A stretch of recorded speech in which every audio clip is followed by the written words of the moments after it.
தசகம் 8. பிரளய வர்ணனையும் பிரபஞ்ச உற்பத்தியும்.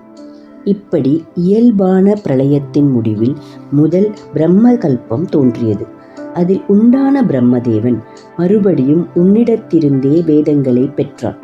பின் முன் கல்பத்தில் இருந்தது போலவே படைப்பினை செய்தான்.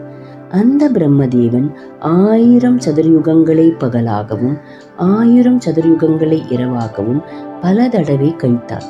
பின் தான் படைத்த ஜீவர்களுடன் உன்னிடத்தே ஒன்றி உறங்கினான். ஆகையால் அவனுடைய இரவை நைமித்திக பிரளயம் என்று அறிஞர்கள் கூறுகின்றனர். பிரம்மதேவன் மறுபடியும் என்னை போன்றவர்களின் காலை செயல்களுக்கு ஒப்பான படைப்பை நாள்தோறும் உன் அருளினால் செய்கின்றான். முன்பு பிரம்ம கல்பத்தில் ஜனித்த சிரஞ்சீவிகள் விஷயத்தில் இந்த படைப்பு அப்பொழுது உறங்கி பின் உணர்வுற்று விழிப்பதற்கு ஒப்பாக உள்ளது. இப்பொழுது அந்த பிரம்மதேவன் தன் ஆயுளில் 50 வருடங்களை கழித்து விட்டார். அது ஒரு பிரார்த்த காலம் எனப்படும். இந்த பிரார்த்தத்தில் கடந்த கடைசி இரவில் நிகழ்ந்தவற்றையும் அதை தொடர்ந்து வந்த மறுநாள் காலையில் நிகழ்ந்த உன் லீலா வினோதங்களையும் கூறுகிறேன். தாமரை மலரில் தோன்றிய பிரம்மதேவன் பகலின் முடிவில் உறங்க விரும்பி உன்னிடத்தே ஒன்றினான். அப்பொழுது 3 உலகங்களும் உன் வயிற்றுனுள் ஒடுங்க இந்த உலகம் முழுவதும் ஒரு பெருங்கடலாகவே ஆயிற்று.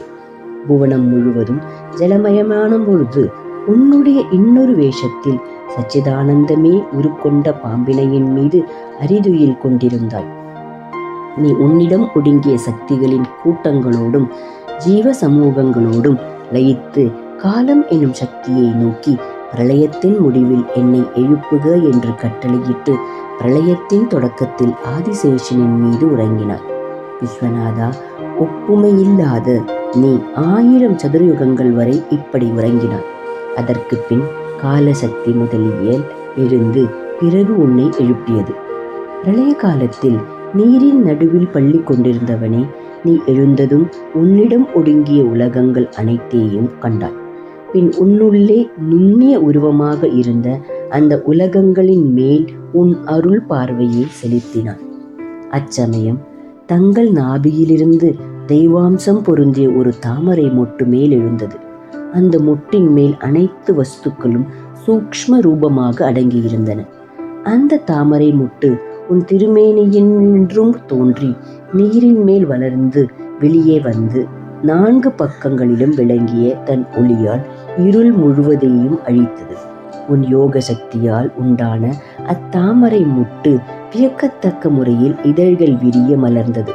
அதனின்றும் பத்மஜன் என்ற பிரம்மதேவன் தாமாகவே அனைத்து வேதங்களும் அறிந்தவராக தோன்றினார். பரமாத்மாவே, விஷ்ணுவே, குருவாயூரில் வாழ்பவனே, எல்லையில்லாத சக்திகளை உடையவனே, பாத்ம கல்பத்தில் பிரம்மனை படைத்த அளவற்ற பெருமைகளை கொண்ட நீயே என் ரோகங்களை போக்கியருள வேண்டும். ஹரே ராமா ஹரே ராமா, ராம ராமா ஹரே ஹரே, ஹரே கிருஷ்ணா கிருஷ்ண கிருஷ்ண ஹரே ஹரே, நாராயணா நாராயணா நாராயணா.